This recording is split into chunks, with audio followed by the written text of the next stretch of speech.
La coordonnatrice Ngedna Fatima de la Fondation Nanfon Ramatou était à l'école privée laïque de Choutfa où Nanfon Ramatou Mounia avait donné un soutien éducatif aux enfants orphelins.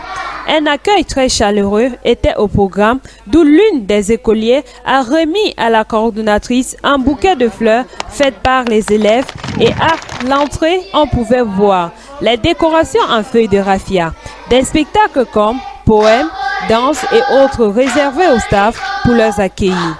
La coordonnatrice très émue ne cesse de sourire au regard des différents spectacles des enfants accompagnés des différents souhaits de bienvenue très émouvants. L'année prochaine, où iras-tu la passer? À Douala ou à Yaoundé? À Yaoundé. Pourquoi plutôt à Yaoundé? Parce que Yaoundé est le siège des institutions républicaines. Que vas-tu voir là-bas? Là-bas, je verrai tous les départements ministériels et ministres. De quel département ministériel appartiens-tu? J'appartiens au département ministériel de l'éducation de base. Qui dirige ce département ministériel? C'est le professeur Laurent Serge et Djindjimba. Félicitations pour la reconnaissance de ton département ministériel. Je vous remercie de votre bienveillante attention.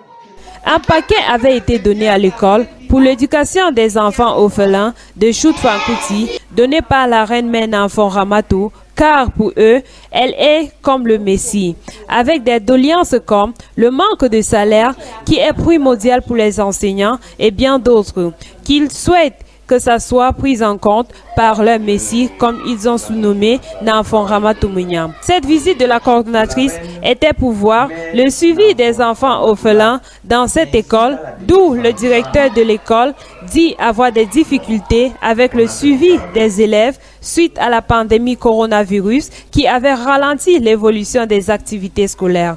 Une école avec un effectif de 200 élèves, avec les frais de scolarité de 6 500 francs que la plupart des parents n'arrivent pas à payer.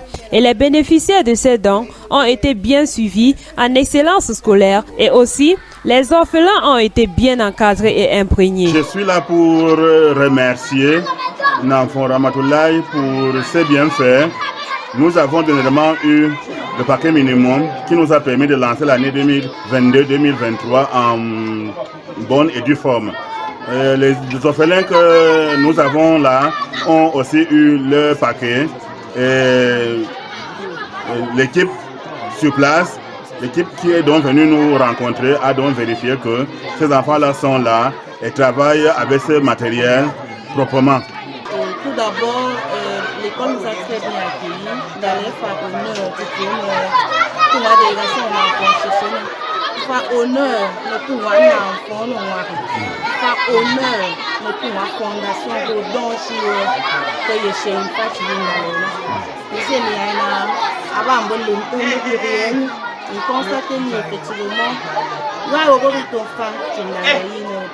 les enfants orphelins, les élèves orphelins et les meilleurs élèves de chaque classe a été utilisé à bon escient. On a pu le constater par nous-mêmes, on a fait nos propres observations et on a senti la dynamique qu'il y a dans l'école de continuer d'aller de l'avant. Le personnel encadrant est presque paternel et maternel envers les enfants et l'attitude des enfants démontre effectivement qu'ils sont bien encadrés, bien entretenus et leur gratitude est immense à l'endroit de l'enfant, à l'endroit de la fondation et à l'endroit de tout ce qu'ils pensent qu'on est capable de faire pour eux. L'éducation étant la meilleure des investissements, la reine mère Nanfon Ramatou Mounia a décidé de faire inscrire tous les enfants orphelins et aussi donner des kits scolaires aux enfants tous les débuts d'année scolaire car tous les enfants sont appelés à être inscrits et instruits pour un avenir meilleur.